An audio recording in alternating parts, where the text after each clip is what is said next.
Hello everyone, and welcome to the Hardware in the Loop Testing of Electric Transportation webinar. We are happy to have you as attendees today, and feel free during the presentation. This is being recorded, and if you have any questions, do not hesitate. There is a chat room and a questions room, and at the end of this presentation, we will be answering as many questions as possible. So today, your host, myself, Francois, engineer at OPAL-RT Technologies. I'm joined today with my colleague, Sébastien Sans, one of our FPGA application specialists here at OPAL-RT Technologies. Sébastien will be presenting the demo as well as a few advanced concepts. And finally, our keynote speaker, Dr. Hao Huang, Technology Chief Electrical Power at GE Aviation, will speak about his hardware-in-the-loop application.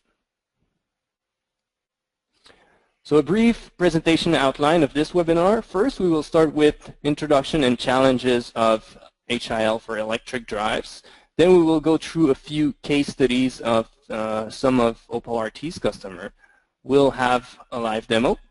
Then Dr. Wang from GE Aviation will present his HIL system, and we will conclude. Electric drives are nowadays found in a wide range of transportation applications. In the automotive industry, hybrid and plug-in hybrid vehicles, as well as hydrogen fuel cell vehicles and battery electric vehicles are common applications. In other industries, aircraft, off-highway vehicles, electric locomotives, as well as integrated or full electric marine propulsion systems, IEPs or FEPs, are common applications for electric drives as well. For engineers involved in drive simulation and in hardware-in-the-loop testing of electronic control units, ECU, the variety of challenges, technologies, and solutions can be daunting. OPAL-RT's vision on hardware-in-the-loop electric drive applications is, first, electric drives inside transportation systems do not come alone. They are part of complex ecosystems which include surrounding physical environments with communication layers and dynamics control. Such environments can be, for example, a car, an aircraft, or even a power system. And the dynamics of such environments can have an important impact on the simulated drives. Second is testing electric drives requires complete test coverage of possible failure cases. A real-time hardware-in-the-loop simulator that can perform such scenarios must support simple and efficient scripting. So it is important to have the capability to test short circuits and faults on the complete operational range of the drive, if not beyond. Today's demo will give a good example of this. And finally, HIL testing of electric drives also aims at minimizing dynamometer testing. Having the freedom to rely on a very accurate real-time simulation rich in harmonics, providing current saturations and real torque phenomena is definitely important. Power amplifiers can also be used to go beyond controller testing, mainly by providing the capability to test real power stages, converters, and motors. So to the right, what we're seeing is a typical HIL setup. Okay, for example, some electric motors like PMSM, switch reluctance motors, BLDC, coupled to simulated power converters of different sorts in order to test ECU. Now, what's becoming more and more common is to have much more elements surrounding the ECU testing. So we're talking about communication protocols, test scripts, controls and dynamics, different systems and environments, as well as faults. Now, let's see what challenges are brought due to this application. The first challenge we've identified is high-fidelity motor simulation. So historically, real-time simulation of electric motors has been achieved by computing equations on processors, or CPUs. With such technology, timing constraints to achieve accurate simulation of motors and associated drives are non-negligible. With limited time steps down to 20 to 50 microseconds on CPU, model complexity had to be kept simple in order to run in real time with no overruns. In order to get acceptable results, engineers had to fall back on either generate motor models, average models, limit the rotational speed, or limit the switching frequency, among other solutions. This did not deliver the fidelity required to represent all harmonic saturations, and ultimately to couple simulated motors with fast simulated power converters and surrounding systems. So to the right, what we're seeing is a typical HIL system maybe 5 to 10 years ago, where boost converters, the inverters, and the PMSM motors would all be simulated on CPU. Nowadays, real-time electric motor simulation is executed on FPGA, where time steps achieved are typically below 1 microsecond. By being application-specific, FPGAs can be fully dedicated to the task.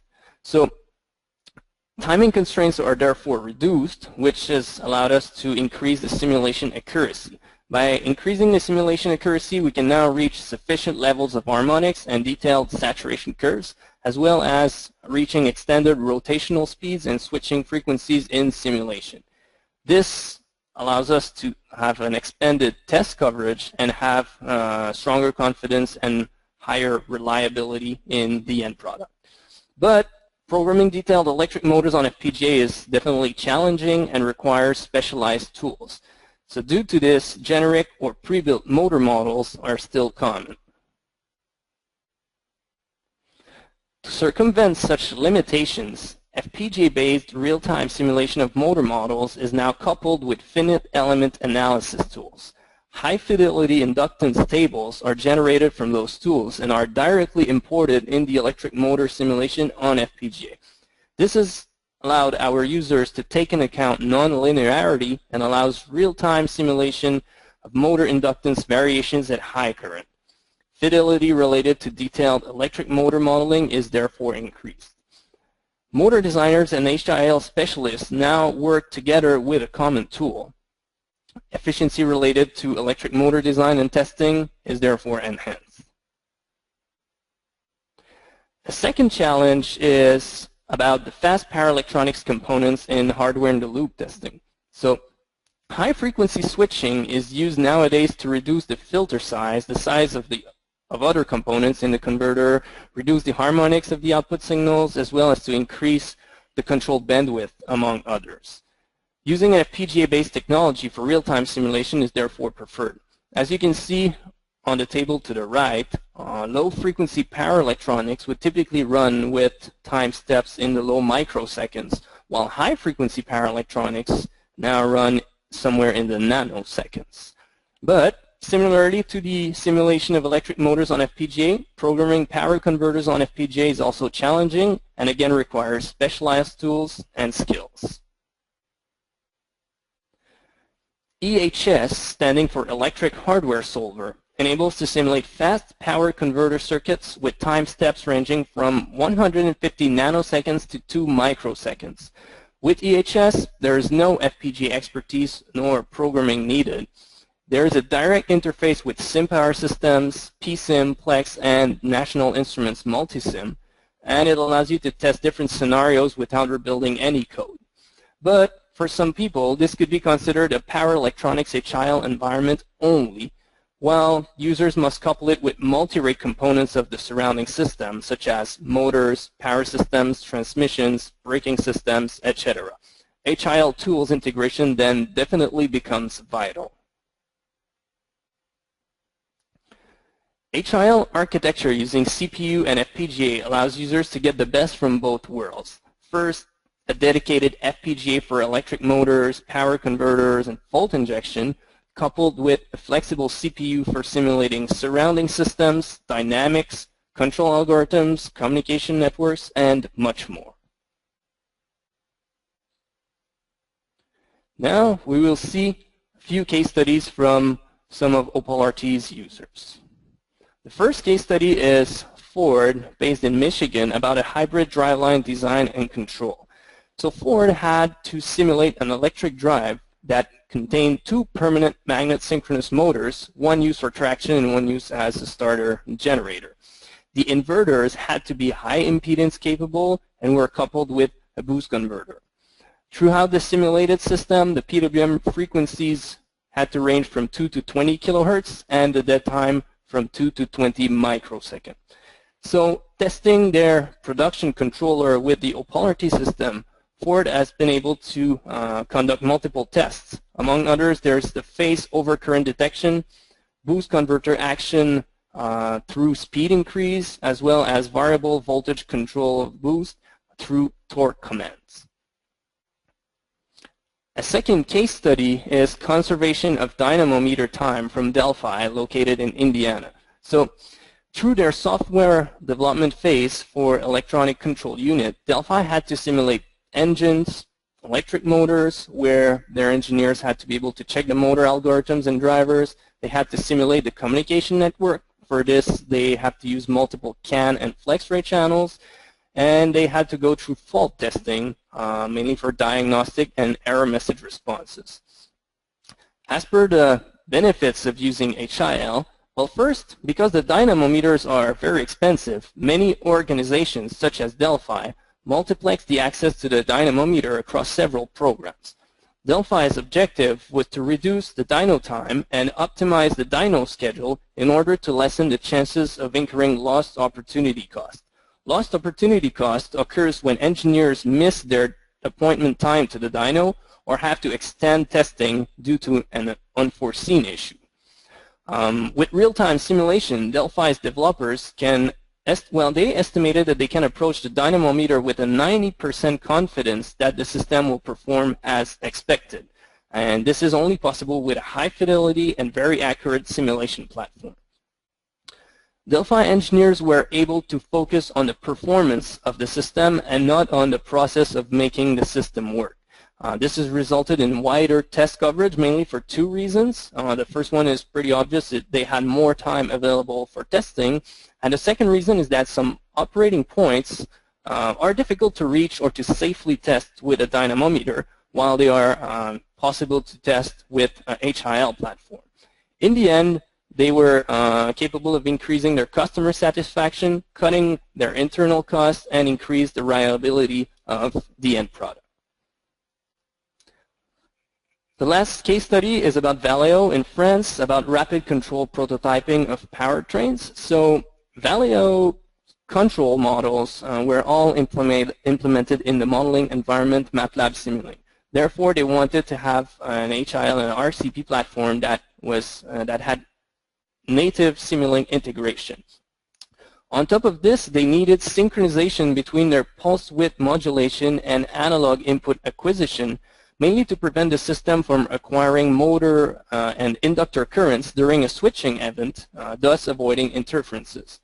They had a need for a resolver input to have accurate position reading, as well as data logging and human-computer interaction. The two main objectives of Valeo were to first design new algorithms and control laws, and test the efficiency of those control laws on a real prototype. They've been able to reach those objectives, and at the same time, they've been able to demonstrate new electric automobile concepts and decrease their development time. At this point, I will transfer the hand to my colleague Sebastian for a live demo and a few advanced concepts.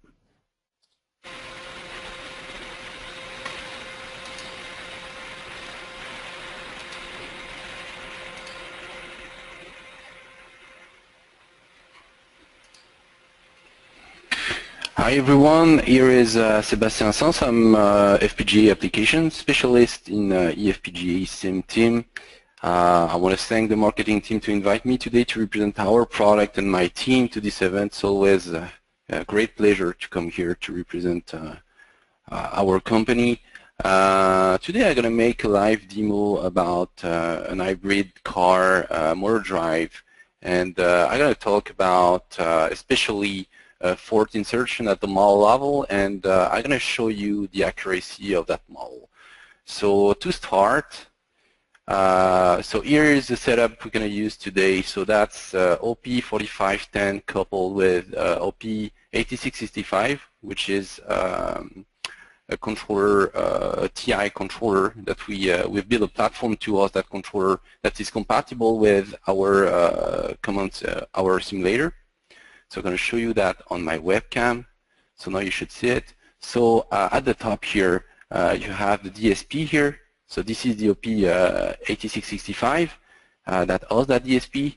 the pinout, the pin at the back here are compatible with our simulator OP-4510. So I hope you can see it. Oh, I moved the webcam a little bit. Here we go. And basically, I made a control for my hybrid car application. And the controls here have a couple of buttons, to all that stuff. So I'm going to show you how the interface looks like first. Sorry, here we go.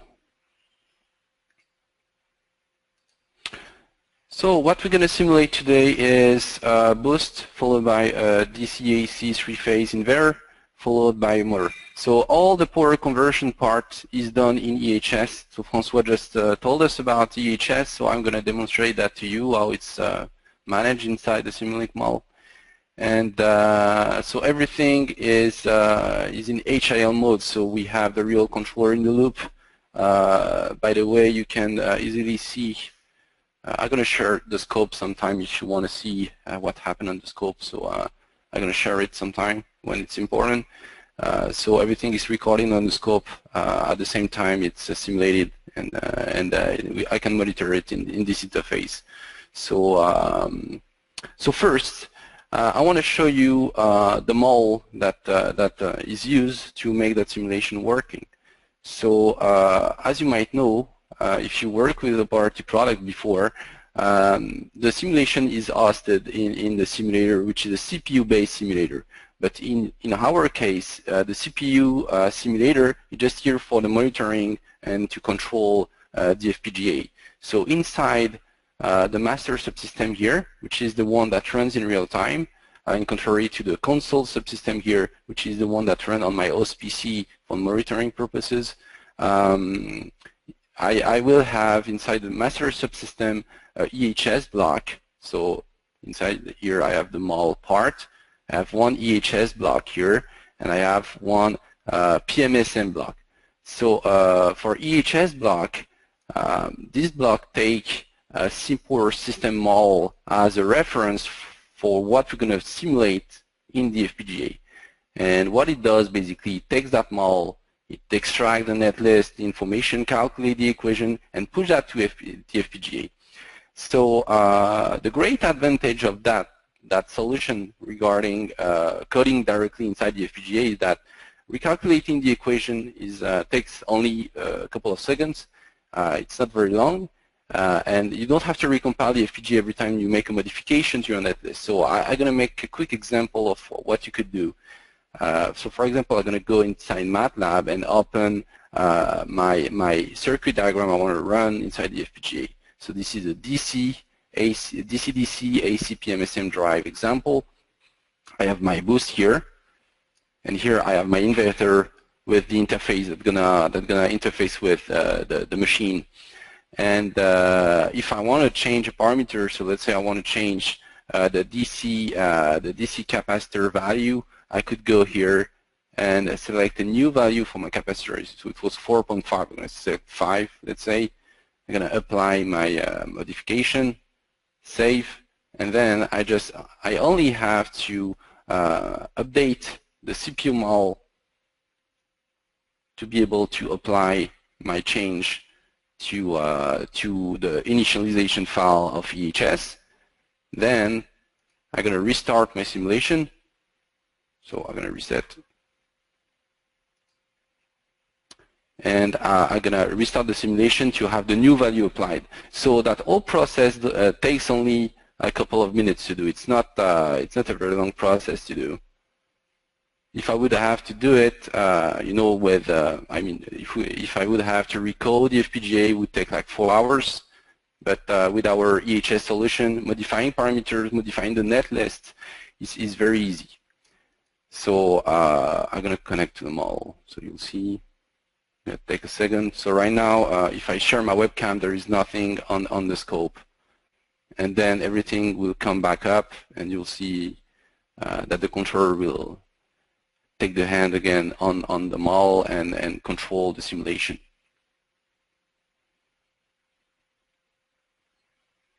Okay, so you see on this on the scope there is some waveform appearing. You Okay, if I come back here, you'll see that everything is running now, and my interface is loading and running as well. So, so this is one feature I wanted to show you. What is the workflow with DHS? How I change the circuit very easily. So now I change the capacitor value, but I want to make change on the fly because sometimes you want to insert a fault, and basically inserting a fault is like inserting a resistor that's going to pass from a value of 1 megaohm to 1 milliohm instantaneously. So we made another feature which is called a scenario feature that allows you to actually insert parameter variation on the fly during the simulation. So how it works, it's pretty easy as well. I'm going to shut down the webcam for a bit. Okay, so it's very easy. You have an Excel sheet that contains all the system parameter. So I create already the Excel sheet, so I'm going to show you that Excel sheet. Try to zoom in for those that doesn't have a very good resolution on the screen. I hope it's going to be okay. Okay, here we go. So, and now you see this is all my default value for all my elements in the circuit. And then, if I want to make a modification of my parameter, I have a list of scenarios available here. So for this circuit, I can make up to 112 scenarios, different scenarios. So what I've done to my circuit to make fault is I inserted some resistors here that are not real resistor, but the default value of these resistors are very high if I want to make a short fault. So the base resistor is very, very high, and when I'm going to apply a fault, I'm going to put a very small resistor. So you're going to connect the two net together. So here it's for the A bus fault. So this is the A net, and I placed a resistor of 1 megaohm here. And when I'm going to apply the fault, so A bus fault is here, I'm going to put the resistor value to a very small value, so 1 milliohm. So this way, it's very easy to apply any fault you want because you can place any resistor you want everywhere in the circuit. So this is one feature, very interesting if you want to do fault insertion at the model level. The other thing is, if you want to change, for example, the impedance of, I don't know, the boost capacitance on the fly, or make a very big boost inductance variation, this is something that's possible, and this is something I'm going to demonstrate as well. So if I come back to the model here, so I linked my scenario to that button here. And in the CPU model, I have an input here, and basically I'm going to control that constant here, which is a scenario ID, on the fly from the panel, from the test drive panel, and I'm going to apply a fault. So first fault I'm going to implement is a phase-to-phase fault, so I'm going to connect the A phase and the B phase together. So here you see I've applied the fault, and I have VA and VB that always match together, and you see my current went dramatic here. It's a very bad current, which is normal. My controller is a very basic one, so he won't stop when he sees a fault. He's gonna keep on running anyway. So this way I could do my demo. I'm gonna put it back to normal. So you'll see, my controller doesn't like when a fault happens. It becomes a bit unstable. So I have to reset it like you would do on a real controller. Okay, so I reset the controller. I can show you, I have a couple of buttons of the controller that helps me to reset it. So, okay, I can reset. And then it's back on. Here we go. I mean, I have two control of my controller. That's a very basic controller. I have one control for the voltage of the VA. So the blue waveform is VA. It's the voltage. So I can control the boost voltage. So I can control the DC linker voltage. So it's a very interactive demo. And I can control the torque in my machine, so I can control the current. So current control and boost control demo. So now back to the faults. So yeah, the first fault I've made was a face-to-face fault. So I think it's one of the most basic faults people would do. The second most basic fault is a face-to-ground fault. It can happen pretty easily. So I'm going to demonstrate this one as well. So you see the A current stays always to 0. And as before, the current went a bit crazy. And I'm going to come back to normal. Okay, my controller is now a bit under shock, so I'm going to reset it again. Here we go. Back to normal. There is two more faults I want to show you that are very easy to see. So the first one is phase open. So when I open a phase, there is no more current on the phase. So that's easy to see that the fault has been applied. And now the last fault I want to do is the boost inductor failure. So let's say I have, when I have a failure on my boost inductor, what's going to happen is the inductor value will go down. So I change the inductor value to a very small one, and you see that the current here is crazy. I mean, it's oscillating like between minus 200 and 600 amps. So it's a lot of current.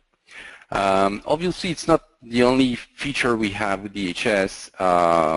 We have plenty of other ones. So for example, it comes with a tool that helps you to map all your analog output to your interface. You can apply mean, max value, saturation value. If your controller doesn't support 16 volts, you can put it to 5 volts. It comes with gain, offset, all the settings you need.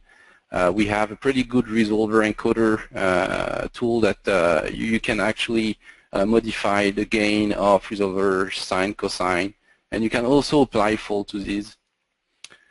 So it's a very good tool for testing. After that, we have a good view of VD, VQ applied. So now my boost inductor was in failure mode, so this is why my VD, VQ wasn't very stable. I mean, we have a lot of different features here. That's very interesting.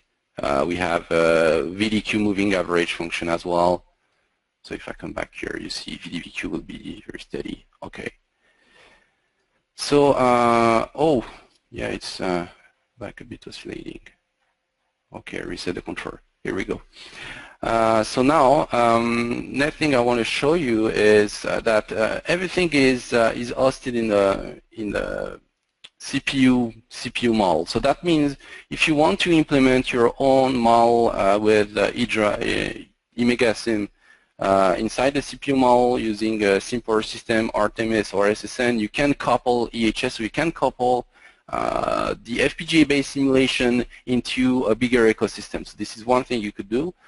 If you want to use FEA for your application, so because you want a very good model, we have this model that has 4 times more table size than before. So we made a pretty big table for this model, and it's compatible with GMAC, RT, NCS, Inpolitica, a lot of FEA providers. As you can see, today I'm using a FEA model, so we have those little harmonics on the torque and on the current that you wouldn't see on other simplified model. It's something that some controller needs to run properly, and you have some functional controllers, for example, the cogging torque compensation that exists that could be tested with this kind of tool. So I'm going to conclude a little bit about this demo. So I think that HIL is really it's a tool to increase the test coverage, and what we show here today is that with the fault capability. I haven't showed the scripting capability, but here you can put a Python script as well that control anything in this model. So we have the scripting compatibility, we have a model that is accurate, we have a model that can be scaled to a bigger ecosystem, so it can be integrated with a bigger system to test the validity of your component inside a bigger system. So all of this thing plus the compatibility with driver, I mean, I have so many things. It's a very complete solution.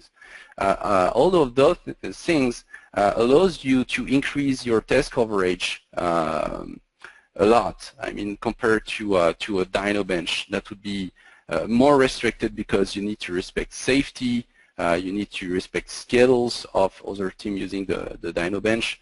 HIL-based simulation is a lot more flexible and allows you to perform tests, a lot more tests that you would do with the dyno bench. So that's it for me today. I'm gonna give the end to François that's gonna conclude for this webinar today. So thanks for watching, and I hope we see you soon.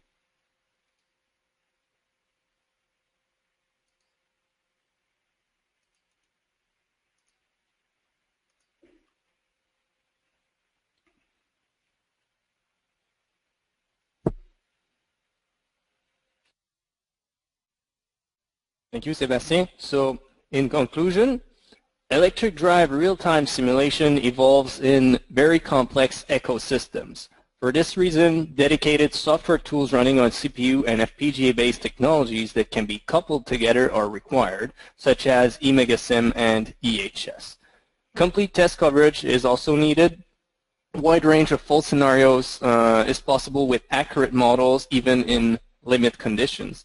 And finally, minimize dynamometer testing, which is now getting replaced by high-fidelity real-time simulation and even power hardware in the loop. So thank you very much for your attention. Feel free to visit our electric motor and power electronics webpage on the OPAL-RT.com website. We are open for any one-on-one demo or any additional questions you might have. On top of those that you can directly write in the chat or in the question sections right now. And the content of this webinar will be available shortly on our website. In less than 2 weeks, we're hosting our annual event, RT16 International User Conference. It's in Munich, Germany, June 7 and 8. If you're in the area or you're interested, you can register now, and we would be happy to have you there.